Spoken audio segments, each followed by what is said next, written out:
आज इस फीकी द्वारा आयोजित कार्यक्रम में उपस्थित आप सबका मैं हार्दिक अभिनंदन करता हूं। मंच पर असिस्टेंट जनरल सेक्रेटरी हमारे निरंकार सक्सेना जी, जो बहुत ही सूझबूझ सोच और दृष्टि वाले व्यक्ति हैं। इसी तरह से मंच में हमारे भाई श्री हबीब मोहम्मद हदी अली बनी हसीम जी, भाई साहब भी मेरी बात हुई, कह रहे थे पतंजलि का प्रोडक्ट पूरा वर्ल्ड वाइज मैं पहुंचाना चाहता हूं, क्योंकि हम तो भारत की सोचते हैं, विश्व की सोचते हैं। अच्छी बात है। भाई हबीब जी को इतना ही परिचय बहुत है शायद, जो विश्व की सोच रखता और पतंजलि को विश्व में पहुंचाना चाहता हो, इतना ही बहुत है। और हमारे माननीय डॉक्टर आर.के. शर्मा जी जो डिफेंस फूड रिसर्च लेबोरेटरी है, जिसको DFRL बोलते हैं, उसके आप निदेशक हैं। क्योंकि जब डिफेंस की बात आती है तो हमको लगता है कि गोला बारूद और तो बंदूक बनाते हैं, पर जब हम लोगों ने लेह लद्दाख में एक MOU किया तो बड़ी चर्चा हुई कि बोले पतंजलि वालों के लिए अब डिफेंस वाले फूड भी बनाएंगे। पर उनकी जानकारी के लिए फूड के ऊपर ही काम करते हैं। लाइफ साइंसेस का बहुत बड़ा विभाग डिफेंस के अंदर है, तो वह उसने बहुत सारे उत्पाद और बहुत सारे प्रोडक्ट इस देश के लिए, जनता के लिए, डिफेंस के लिए भी, आम जनता के लिए भी बनाए हैं। तो माननीय शर्मा जी, और साथ में मंच पर हमारे भाई श्री सुनील कुमार जी डायरेक्टर हैं एपिडा के, और ये आप सबका सहयोग करते हैं, चाहे दुनिया से कुछ लाना हो या चाहे पहुंचाना हो, तो आपकी भी भावनाएं हैं। और मेरे सम्मुख बैठे हुए आप सभी अलग अलग क्षेत्रों से, अलग अलग विभाग कार्यों से जुड़े हुए, अलग अलग संस्थानों से प्रतिनिधित्व करते हुए आप सबका मैं बहुत अपने हृदय के गहराइयों से आपका स्वागत करता हूं। बात दो तरह की है। पहली बात तो यह है कि आज देश फूड प्रोसेसिंग को यदि देखा जाए वैश्विक परिप्रेक्ष्य में तो हम कहां पर हैं। पहली बात तो यह है जो हमको पता होना चाहिए, जितने भी भारतवंशी हैं, चाहे वो भारत में हैं, चाहे दुनिया के किसी भी कोने में हैं, एक पीड़ा हमारे मन में ज़रूर ये होनी चाहिए। यदि आज हम फूड प्रोसेस की बात करते हैं तो हम बहुत पीछे हैं। दुनिया आज 90% तक फूड प्रोसेस में पहुंच चुकी है, और हम सब खींच तान करके प्योरली फूड की बात करें तो हम मात्र 2% पर हैं। यदि हम बात करते हैं सब चीज़ों को मिला करके तो कहीं 6% के लगभग हम पहुंचते हैं। वैश्विक जनसंख्या की दृष्टि से हम देखें, दुनिया की लगभग दूसरी बड़ी आबादी इस देश में है, परंतु जिससे जीवन चलता है, जो हमको सुबह से शाम तक चाहिए, बच्चों से लेकर के बुजुर्ग तक चाहिए, जिसके बिना जीवन का निर्वहन नहीं होता है, उसकी यदि हम बात करें तो हम बहुत पीछे हैं। दूसरी बात, यह देश कृषि प्रधान देश है। हमारे देश के अंदर किसान आज बहुत बड़े बड़े किसान नहीं रहे, छोटे छोटे खेत, छोटे छोटे किसानी हो गई है। दुर्भाग्य से उन किसानों को जितना अपने उत्पाद का मूल्य मिलना चाहिए था वह भी नहीं मिल पा रहा है। उसका मात्र एक कारण है कि जो फूड प्रोसेसिंग की जो इंडस्ट्रियां हैं, उद्योग है, जो करने वाले लोग हैं, करने वाली जो हमारी नीतियां हैं, अभी उसको करने के लिए बहुत सुधार की भी आवश्यकता है, और हम सबको जागरूक और चेतन होने की आवश्यकता है। और दूसरे जो फूड इंडस्ट्री के मेरे भाई लोग यहाँ पर हैं, मैं उनसे निवेदन करता हूँ, 6% अभी फूड प्रोसेसिंग हो रहा है। देखो कितनी बड़ी संभावना है, 6 को 60 पहुँचाने का काम आप ही कर सकते हैं। सरकार सहयोग कर सकती है, सरकार अनुकूल है, उनको जितना समझ में आता है। उन्होंने कहा कि फूड प्रोसेसिंग को, किसानों की आमदनी को हम दोगुना करना चाहते हैं। मैं कहता हूं यदि हमारे जितने भी यहाँ पर प्रोसेसिंग करने वाले लोग हैं, जो सेलर और बायर की आप बात कर रहे हैं, सब इकट्ठे हो जाएं, हम किसानों की आमदनी दोगुनी नहीं, हम 10 गुनी कर सकते हैं। इतना सामर्थ्य आपके अंदर है, इतना सामर्थ्य हमारे अंदर है। किसान हिंदुस्तान की यदि मैं बात करूं, उसके पास आज भी ना मिनिमम सपोर्ट प्राइस की मैं बात करता हूँ तो कुछ चीज़ों की तो है, बहुत सारी चीज़ों की नहीं है। देखा देखी यदि आलू बो देते हैं तो सब आलू लग जाते हैं बोने के लिए, प्याज लगानी हो तो प्याज लगानी शुरू कर देते हैं। पता चला कि सबने प्याज लगा दिया, प्याज का रेट ख़त्म हो गया तो अगले साल कोई नहीं लगाता, फिर रेट ज़्यादा हो जाते हैं, फिर किसान सोचते हैं कि अभी प्याज बहुत में बिकेगा, अगले साल सब लगा लेते हैं, फिर डाउन चला जाता है। टमाटर सब लगा लेते हैं, किसान मार्केट नहीं मिलता है तो सड़कों में फेंक देते हैं, फिर लगता है कि टमाटर अगले साल महंगा हो गया, फिर सब टमाटर लगाना शुरू कर देते हैं। तो भारतवर्ष की यह बहुत बड़ी समस्या है। यदि हम इस तरह की कोई योजना बना लें कि उनको मिनिमम सपोर्ट प्राइस हो, जितने भी जो फूड प्रोसेस करने वाले लोग हों, यदि हम खरीदने के लिए जाते हैं तो हमको मिलने में मुश्किल होती हैं चीज़ें। जैसे हमको आंवला चाहिए तो हमको 1 लाख टन से ज़्यादा तो आंवला चाहिए। हिंदुस्तान में यदि आंवला किसान लोग अभी लगाना शुरू कर दें तो हम तो एग्रीमेंट करने को तैयार हैं। तो किसान बेचारा जो पैदा करता है उसको ये नहीं समझ में आती बेचे कहाँ, और जो प्रोसेस करने वाला वो सोचता है मुझे मिलेगा कहाँ से। ये बड़ा गैप है, इस गैप को हमको दूर करना है। ये दूर हो सकता है इस तरह के आयोजन से, हम लोग मिल बैठ करके यदि योजना बनाएं तब हम इसको ठीक कर सकते हैं। तो यह एक इस देश की बड़ी समस्या है। तो फूड प्रोसेसिंग के लिए, क्योंकि आज भारत को यदि मैं बात करूं कि हम लोग लगभग मुश्किल से जो अभी मेरे पास जो डेटा अवेलेबल है कि हम लोग 1 लाख करोड़ का भी फूड प्रोसेस नहीं कर रहे।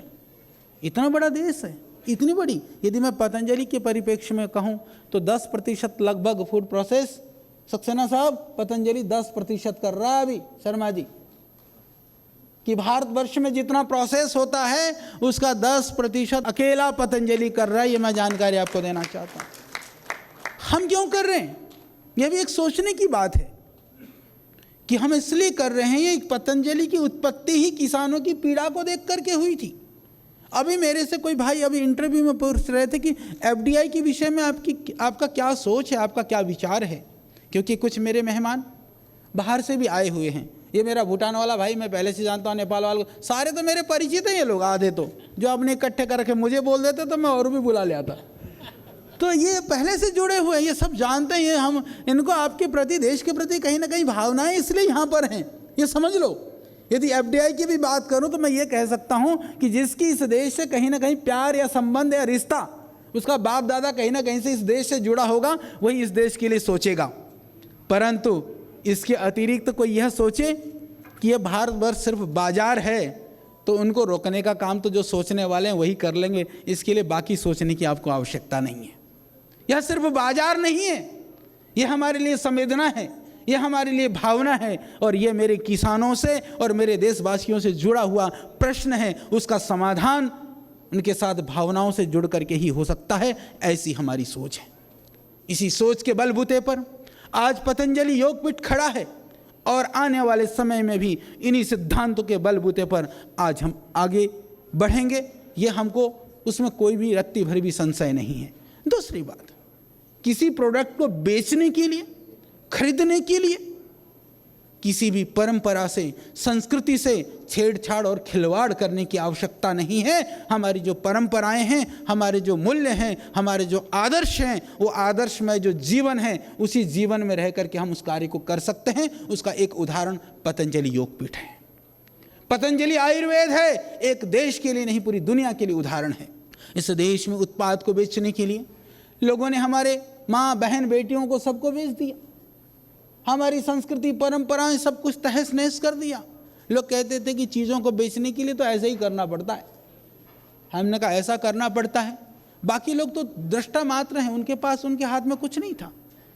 हम अधिसंख्यक जो देश के लोग हैं उनकी बातें नहीं सुनी जाती है, कारण उनकी आवाज़ में इतनी ताकत नहीं है, इतना वो अपनी आवाज़ को बुलंद नहीं कर पाते थे शायद। तो वह देश की जो ताकत है, देश की आम जनता, दलित, पीड़ित, ग्राम, जंगल, खेत, खलिहान, गांव में रहने वाला व्यक्ति की एक आवाज़ के रूप में पतंजलि खड़ा हुआ कि तुम्हारी मूल्य और परंपराओं को जीवित रखते हुए भी काम किया जा सकता है। इसका एक उदाहरण पतंजलि आयुर्वेद है। हम एक संदेश देने के लिए आए हैं। हम ये नहीं कह सकते हैं, कई बार कई लोग कहते हैं कि अभी तो आपने इतने लोगों को तो पछाड़ दिया, अब किसकी बारी है। मैं निवेदन करना चाहता हूँ, उठक पटक करना, पछाड़ना हमारा काम नहीं है। भयभीत न हो, पर मैं कहता हूँ कि अब आप काम करो, परंतु अपनी मर्यादाओं को मत भूलो। मर्यादाओं में रखने का काम भी पतंजलि सिखा रहा है। हमारा तो इतना ही काम है, हम उसको करते रहेंगे। हमारा काम चौकीदार का काम है। बात होती है, अभी बात हो रही थी कि नहीं, जितने भी गवर्नमेंट्स के रूल्स रेगुलेशंस हैं, जो भी एजेंसीज़ हैं, जो भी लीगल अथॉरिटीज़ हैं, उनके साथ लीगली संपर्क करना, संवाद कराना, ये भी काम फीके वाले करते हैं।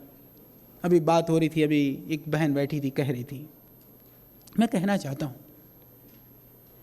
देश को चलाने के लिए कानून की आवश्यकता होती है, परंतु कानून की आवश्यकता कब होती है? हम बात कर रहे हैं फूड के विषय में, हम लोग बैठे हुए हैं। मैं एक बात कहना चाहता हूँ, बिल्कुल छोटा सा पैरामीटर है, बहुत अच्छा रिसर्च लैब शर्मा जी के यहाँ है, DRDO उधर अपना बहुत बड़ा बनाया हुआ है, पतंजलि ने भी बहुत बड़ा लैब बनाया हुआ है। पर मैं कहता हूँ, तुम कुछ भी बनाते हो ना, यदि फूड है तो तुम पहले अपने आप खा लेना, फिर अपने बच्चों को खिला लेना, फिर यदि दुनिया को दे दो तो फिर दुनिया में किसी लैब की ज़रूरत नहीं है, क्योंकि मैं अपने साथ और अपने बच्चों के साथ कभी धोखा नहीं कर सकता। ये सबसे बड़ा प्रमाण है। और यही भावना तुम्हारी देश के साथ हो जाए, यह देश मेरा परिवार है, तो कभी भी गलत नहीं होगा। बस इसी संदेश को, इसी बात को मैं पहुंचाना चाहता हूं। और एजेंसियां होनी चाहिए, हमारे सर पर भी 10 भी बैठें, परंतु जितने भी फूड वाले, जितने भी भाई लोग बैठे हैं, क्योंकि कई बार इनको भी बड़ी परेशानी होती है, इनकी आवाज़ को कौन उठाएं? हम बैठे हैं ना, क्यों चिंता करते हो? हम हैं, हम उठाएंगे। कि कोई बायस्ड होकर के, कोई पूर्वाग्रह से युक्त होकर के, कोई षड्यंत्र से तुमको सताने का प्रयास करेगा, तो पतंजलि सबसे पहले खड़ा होगा। हम वो होने नहीं देंगे, और देश की सेवा के कार्य को हम सब मिल करके इस देश को आगे उठाना, ये हमारा मकसद है। दूसरी बात, मैं ऐसा मानता हूँ, कभी भी जितने भी आप सब बैठे हैं, कोई भी कहीं से भी है, आप कभी ये मत सोचो कि मुझे उठना है। हम ऐसा सोच लेते हैं कि मुझे बड़ा होना है, इसलिए हम बड़े नहीं हो पाते हैं। यदि हम ऐसा सोचें कि हमको देश को बड़ा करना है, तो आप तो अपने आप बड़े हो जाओगे, इसमें कोई शंका नहीं है। अरे मैं हमेशा कहता हूँ, यदि कोई पड़ोसी भी यदि परेशान है ना, यदि तुम खुश हो, तुम अपनी खुशी के लिए कितना भी प्रयास कर लो, यदि तुम्हारा पड़ोसी परेशान है तो तुमको चैन से कभी रहने नहीं देगा। इसी तरह से जब हम देश और दुनिया और सबके लिए सोचते हैं, तो तुम्हारा भला अपने आप होगा। इसी भावना के साथ, यही तो हमारी कल्चर है, यही तो हमारी संस्कृति है। हम बात करते हैं वसुधैव कुटुंबकम, कि ये पूरा संसार मेरा है, घर है, वो कहने के लिए नहीं है। ये फीलिंग्स, ये हमारी संवेदना, ये हमारी भावना हमारे अंदर से उठे, क्योंकि ये फूड की बात, खाने की बात, इस तरह की चीज़ों के लिए बहुत ज़रूरी है, क्योंकि इसके अलावा और कोई पैरामीटर काम नहीं कर सकता है। इस देश के अंदर इतने नकली खाद्य, मिलावटी की हम बात करते हैं, क्षमा करिएगा, अडल्ट्रेशन की बात होती है। अभी हमने कहा माननीय मंत्री जी को, हमने कहा आप कानून बना रहे हो जो मिलावटखोरों को इतनी सज़ा दी जाए। मैं कहता हूं कि मिलावटखोरों को तो सज़ा दी जाए, पर जिन्होंने बिल्कुल ही नकली बना रहे उनका क्या किया जाए? उनको फांसी पर टांग दो, क्योंकि भोजन के विषय में, खाद्य के विषय में कोई समझौता नहीं हो सकता है। जितने भी प्रोसेसिंग के हमारे भाई लोग बैठे हुए हैं, मैं निवेदन करना चाहता हूँ, बहुत लोग बहुत अच्छा काम कर रहे हैं, बहुत भावनाएँ हैं, उनके ऊपर हमको गर्व होना चाहिए। मैं बिल्कुल आप सबका धन्यवाद करता हूँ। क्षमा करना, कुछ लोग ऐसे भी हैं। एक सज्जन आए, कहने लगे जी हम भी जूस बनाते हैं, बोले जी आप कुछ हमारा जूस ले लो। मैंने कहा पहले आप दिखा तो दो। सत्य बात है, मैं नाम नहीं लूँगा, अभी उचित भी नहीं है। भाई साहब लेकर के आए, जिस चीज़ का जो चीज़ उन्होंने मुझे दिखाई, क्षमा करना, वह 1% भी नहीं था। एलोवेरा जूस था तो एलोवेरा 1% नहीं था, आंवले का जूस था तो आंवला 1% नहीं था। क्योंकि हम लोगों को आदत है ना, हम ये नहीं कहते कि, अब मैं एक बात और बता दूं, मुझे इस बात से बड़ी प्रसन्नता होती है। कई लोग कहते हैं कि बोले जी हम तो पतंजलि के उत्पाद यूज़ करते हैं। अच्छा, भाई साहब कह दें, हबीब जी अभी कह रहे थे बड़े अच्छे प्रोडक्ट हैं, क्योंकि ये प्रोडक्ट बनाते नहीं है तो ये तो किसी का तो यूज़ करेंगे ना। पतंजलि का अच्छा लगा इसलिए यूज़ कर रहे हैं। और कुछ भाई ऐसे भी हैं जो बनाते ही हैं, जो साबुन भी बनाते हैं, शैम्पू भी बनाते हैं, जूस भी बनाते हैं, वो कहते हैं पतंजलि के जूस बहुत अच्छे हैं, पतंजलि के साबुन बहुत अच्छे हैं। मैं कहता हूँ भाई साहब बनाते तो आप भी हो। बोला हम बनाते हैं, यूज़ तो पतंजलि का ही करते हैं। तो इससे बढ़िया पतंजलि के लिए मैं समझता हूँ कि हमारे लिए गर्व करने की और कोई बात नहीं हो सकती, क्योंकि बनाने वाले को भी पता है तू जो बना रहा है वो गड़बड़ है, पर पतंजलि वाले गड़बड़ नहीं कर सकते हैं। ये देशवासियों का जो भरोसा है ये हमारी ताकत है, और इस ताकत को हम कभी टूटने नहीं देंगे। ये हमारा संकल्प और ये हमारा वादा है। इसी वादा के बलबूते पर हम आगे बढ़ रहे हैं, हम आगे बढ़ेंगे। और आपसे भी यही निवेदन है कि यह भरोसा आपके अंदर पैदा हो जाए।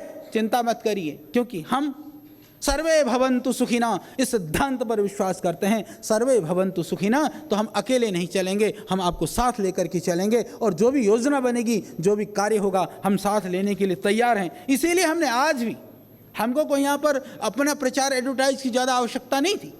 मेरे पास कहा कि नहीं, हमको किसी कुछ व्यक्तियों का आना चाहिए, तो भाई जोशी जी और मुनिराज जी को मैं लेकर के आया। क्यों? मैंने कहा आप बैठो, आप लोगों की समस्याएं भी, आप लोगों की जो बातें हैं, आपकी कोई चाहत है या पतंजलि के साथ में कुछ हो सकता है, तो हमारे प्रतिनिधि भी यहाँ पर हैं। हम लोग साथ हैं, हम एक हैं। हमारे लिए पूरा देश, पूरी दुनिया एक फैमिली है। ये भावना से हम जिएंगे तो कभी भी किसी के अहित करने की भावना हमारे मन में नहीं होगी। जिसकी भी शक्ल देखो उसमें अपना प्रतिबिंब देखो। हमारी संस्कृति यही तो कहती है, यथा पिंडे तथा ब्रह्मांडे। जो तुम अपने आप में देखते हो वही पूरी दुनिया में देखो। जब दुनिया को देख करके महसूस होता है वो अपने अंदर देख करके महसूस करो। इस फीलिंग के साथ, इस भावना के साथ यदि हम जिएंगे तो यह पूरा देश बहुत खुशहाल होगा, ये पूरा विश्व सुंदर होगा, पूरा विश्व के अंदर एक तरह से एक खुशी और प्रसन्नता बढ़ेगी। यही हमारा लक्ष्य होना चाहिए। इसी भाव से हमको काम करना चाहिए। मैं मोटी मोटी चीज़ें देख रहा था कि अभी पूरी दुनिया के अंदर जैसे अडल्ट्रेशन की, मिलावट की और नकली सामान की एक बड़ी समस्या है। दूसरी समस्या क्या है कि जो बनाने वाले लोग हैं सही सही तो बनाते हैं, फीके वाले भाई साहब और आप लोग भी थोड़ा सा इस चीज़ के लिए थोड़ा सहयोग करिए। हम भी कहेंगे सरकार को। कई बार क्या होता है कि जैसे मान लीजिए इन्होंने पैकिंग करी, कोई स्पेलिंग में एक मिस्टेक हो गया, एक अक्षर लिखने में गलती हो गई। अरे चीज़ तो सही बनाई है, पैकिंग में थोड़ी सी हो गई, तो जो जैसे हमारे लिए पतंजलि के कि बाबा के सामान में मिलावट, अच्छा वो तो बड़े बड़े न्यूज़ वाले पे बैठे हैं, बना दिया, एकदम ब्रेकिंग न्यूज़ हो गया, सनसनी फैला दी। हमसे पूछते हैं क्या हुआ था, मैंने कहा वो स्पेलिंग के अंदर ना वो मात्रा जो है ना वो कुछ गड़बड़ी थी ऊपर नीचे, तो वो मिलावट नहीं है। क्योंकि अडल्ट्रेशन या मिलावट या जो क्वालिटी या इन चीज़ों को लेकर के जो परिभाषाएं हैं यह भी बहुत स्पष्ट होना जरूरी है कि उस चीज़ को हमको ये ध्यान भी रखना चाहिए। दूसरी बात होती है किसी भी संस्थान की प्रामाणिकता उन संस्थानों के लोगों के इंटेंशन से होता है। जब श्रद्धेय स्वामी जी हमारे लिए एक आदर्श के रूप में, एक उदाहरण के रूप में सामने हैं, वो जवाबदेह हैं, हम दूसरे का क्षमा करिएगा। हमारे में भी कुछ, जैसे सुशील भाई है, वो घी खा करके पहलवान हुआ तो बोला गुरुजी मैं क्या करूं। स्वामी जी ने कहा तू घी खा करके पहलवान बना, जरा घी क्या है, घी में ही ऐड कर ले। बोले ठीक है, हमसे एक पैसा नहीं लिया। एक दिन बहन हेमा मालिनी जी आई संपर्क में बहुत, बोला स्वामी जी मेरे लिए कोई सेवा बता दो। बोला बिस्किट खिलाई दो, वो खा रही थी बैठ करके। स्वामी जी ने कहा, वो कहने लगी बिस्किट बहुत अच्छे हैं। बोले ठीक है तुम यही कह दो ये बिस्किट बहुत अच्छे हैं। बोले ठीक है, वो ऐड हो, एक पैसा नहीं दिया। तो बात यह है कि जवाबदेही तय होनी चाहिए। यदि आप काम कर रहे हैं, आप छोटे हैं या बड़े हैं, यह कोई मायने नहीं रखता है। आप काम को कितनी पारदर्शिता से कर रहे हैं ये बहुत मायने रखता है, क्योंकि वही आपकी पारदर्शिता आपको अपने मुकाम तक पहुंचाएगी। यदि वहाँ पारदर्शिता नहीं है तो आप जहाँ भी पहुँचे हैं सावधान हो जाना, कभी भी आप वहाँ से गिर सकते हैं। बस इतनी ही आवश्यकता है, यही पैरामीटर है। इसको हम अपने जीवन में, अपने कार्यों में, अपनी भावना में लाएं और एक कल्चर और डेवलप हो रहा है। हम कहते हैं ये मेरा पर्सनल लाइफ है, ये मेरा सोशल लाइफ है। अरे लाइफ दो नहीं हुआ करते भाई, एक ही जीवन को जियो। जहाँ भी रहो, जो भी करो, वो इतना होनी चाहिए कि वह तुमको सुकून से तुमको नींद आ जाए, चैन से खाया हुआ हजम हो जाए और तुम आनंद से जीवन जी सको। इसी के लिए तो काम है। इसके लिए आपका प्रति क्षण, प्रति पल अच्छा होना जरूरी है। तो हम इसी भाव से जिए, सब कुछ अच्छा हो जाएगा। तो एक जो बड़ी बात, जो बड़ी समस्या है दुनिया के लिए, क्योंकि आप दुनिया की बात कर रहे हैं, हम यहाँ पूरे कई कंट्री के यहाँ पर लोग आए हुए हैं, मैं एक बात करना चाहता हूँ। वो एक बड़ी समस्या आगे आने वाले समय के लिए है। वो जो न्यूट्रिशंस जो है हमारी, वह उसकी एक बड़ी प्रॉब्लम, जितने भी हमारे मिनरल्स, विटामिन, जो भी हमारे फूड के अंदर होना चाहिए था, जो उसके एक स्टैंडर्ड थे पहले, जितने खाद्य में क्योंकि ग्लोबलाइजेशन की बात हुई, हम इंसेक्टिसाइड में गए, पेस्टिसाइड में गए, हाइब्रिड में गए, सब कुछ में गए। ये ज़रूरी, एक तरह से देखें तो दुनिया को पेट भरने के लिए, अनाज की आवश्यकता की जो पूर्ति करने के लिए इसकी शायद आवश्यकता तो थी, परंतु उसका दूसरा पक्ष ये हुआ कि जो भोजन खा करके जो आदमी स्वस्थ रहता था, आज भोजन खा करके पेट तो भरता है पर भोजन खा के बीमारी भी पैदा होती है। इस बात को ध्यान रखना। दूसरी बात, एक फैशन और हो गया है, ऑर्गेनिक। ऑर्गेनिक ये फैशन है। हमको एक पैरामीटर ऐसा बनाना चाहिए, आप लोग बैठे हुए हैं, ऐसा बना डालो, सरकार को कह डालो ये हो जाए कि ऑर्गेनिक का मतलब उसके न्यूट्रिशंस वैल्यूज के आधार पर होनी चाहिए, ना कि खेत में क्या डाला नहीं डाला वो सर्टिफिकेट के कागज के आधार पर होना चाहिए।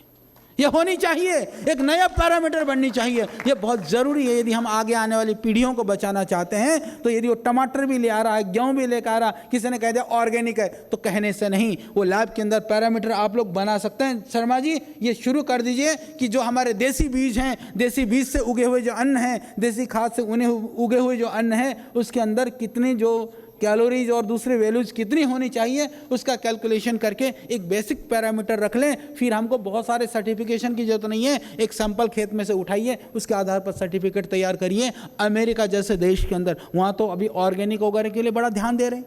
जिन केमिकल को हम खेतों में डालते हैं वो लोग नहीं डालते हैं। फिर भी मैं आपकी जो मेरे पास जो रिपोर्ट है उसके आधार पर 76% जो उसका जो न्यूट्रिशंस जो वैल्यूज है वो कम है। हिंदुस्तान का ढूंढोगे तो मुझे लगता है कि 90% कम ना हो रहा हो।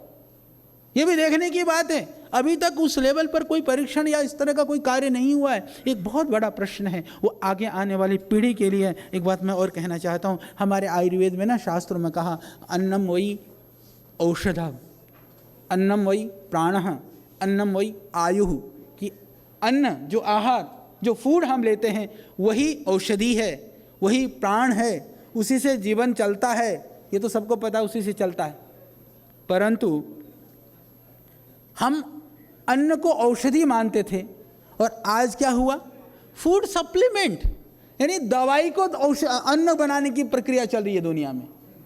यानी कि आहार ना खानी पड़े, कैप्सूल खानी पड़े, यानी अन्न की जगह पर भी कैप्सूल खा के काम चल रहा है। ये बहुत खतरनाक सोच है। मैं ये बताना चाहता हूँ, जो सृष्टि की प्रक्रिया है, जो नेचर के एक सिस्टम है, उसको हमको तोड़ने का प्रयास नहीं करना चाहिए। पूरी दुनिया के अंदर आज रिसर्च किसके ऊपर हो रहा है, एंटी एजिंग के ऊपर। हम बूढ़े ना हो, अच्छा लगता है बूढ़ा ना होना, तो सभी सोचते हैं कि जवान बना रहे, पर जवान कैप्सूलों में और जवानी जो है ना वो गोलियों में बटियों में नहीं है। ये सब हमको पता होनी चाहिए। यदि होता तो जो काम कर रहे हैं वो साइंटिस्ट और जो बेचने वाले केमिस्ट वो पहले ही जवान दिखते, वो आपके लिए ना छोड़ दे, तुम्हारे लिए कुछ भी ना बचता।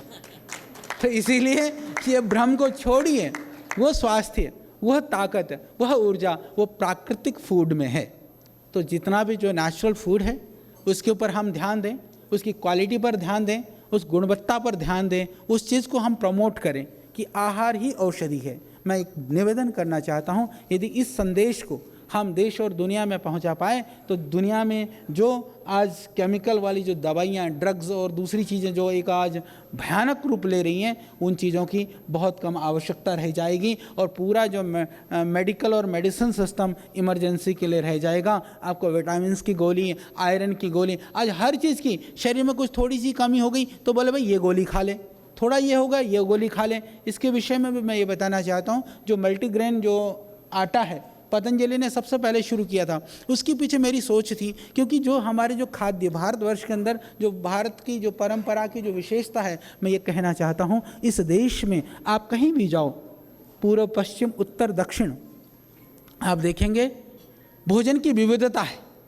वहाँ की क्लाइमेट के हिसाब से, वहाँ के एरिया के हिसाब से, सर्दी के अलग खाने हैं हमारे, गर्मी में अलग तरह के खाना खाया जाता है, बरसात में अलग खाया जाता है, उसके लिए अलग अलग पर्व त्यौहार बना दिया गए। ये बहुत बड़ा एक विज्ञान है, एक बहुत बड़ा साइंस है, आप इसको समझिए। हमारे जो पूर्वज हैं ना, चाहे कोई भी हैं, हमारे भाई बैठे हैं हबीब जी, चाहे हमारे शर्मा जी हैं, सक्सेना जी हैं, हम हैं, जो भी बैठे हो, हम अभी के लिए हो सकते हैं हमारी उपासना, हम हिंदू, मुस्लिम, क्रिश्चियन, सिख, ईसाई कुछ भी हो सकते हैं, पर हमारे सारे पूर्वज एक ही थे, वो अलग नहीं थे। हम अपनी उपासना हम कैसे भी करें, पर ये ध्यान रखें हमारे पूर्वज जो वैज्ञानिक थे, इसलिए हमारी खान पान की जो बेसिक जो मूलभूत परंपराएं हैं, यदि इस देश के अंदर देखते हो तो वो एक जैसी ही है, उसमें भिन्नता नहीं है। हमको उस वैज्ञानिकता को समझना होगा। उस वैज्ञानिकता को हम जान पाएं तो आप समझिए कि हमारा जो जीवन है वो बहुत अच्छा हो सकता है। तो उस फूड की परंपरा को हमको पुनः स्थापित करना होगा कि अलग अलग ऋतु के हिसाब से, अलग अलग स्थान के हिसाब से। तो मैं बात एक कर रहा था कि यदि हमारे शरीर के अंदर कैल्शियम की कमी है, साउथ में भी होता है, पहाड़ में भी होता है, रागी बहुत बढ़िया फूड है आयरन के लिए, कैल्शियम के लिए, चौलाई है, एमरेंथस बहुत बढ़िया है। तो ऐसे फूड के द्वारा इससे क्या होगा कि आज जो हमारा किसान है वो सिर्फ गेहूं और चावल पर ज़्यादा जोर दे रहा है, इसकी जगह पर बाकी ज्वार, बाजरा, मक्का, रागी, सोयाबीन, इन सब पर जाएगा। वो फूड की विविधता हमारे जीवन में होगी। तो हमको अलग अलग तरह की जो हमको न्यूट्रिशंस वगैरह चाहिए, उसके लिए हमको अलग अलग तरह की गोली खाने की आवश्यकता नहीं होगी। अलग अलग भोजन को करके हम अलग अलग बीमारी को ठीक कर सकेंगे। इसकी ओर भी हमको ध्यान देना होगा। तो हम सब मिल कर के इस कार्य को कर सकते हैं। तो मैं तो इसीलिए आया था कि आप लोगों से निवेदन करूं, हम अलग नहीं हैं। पतंजलि हमेशा आपके साथ है। इस देश के निर्माण के लिए जो भी कार्य कर रहा है उसके साथ पतंजलि हमेशा खड़ा है, खड़ा रहेगा। और जिस भी रूप में हम आपके लिए कार्य कर सकेंगे, हम सबको मिल कर के करना है। हम अलग नहीं हैं, क्योंकि देश निर्माण, जो नेशन है, जो कंट्री है, वो फर्स्ट है। उसके बाद पूरी दुनिया हमारा परिवार है। इसी भाव से हम काम करते हैं। तो आप सबको मेरी बहुत शुभकामनाएं हैं। और आइए और हम सब मिल करके इस सुंदर दुनिया को बनाने के लिए, ये दुनिया मेरा परिवार है, इस भाव से कार्य करें। बहुत बहुत धन्यवाद, बहुत बहुत प्रणाम।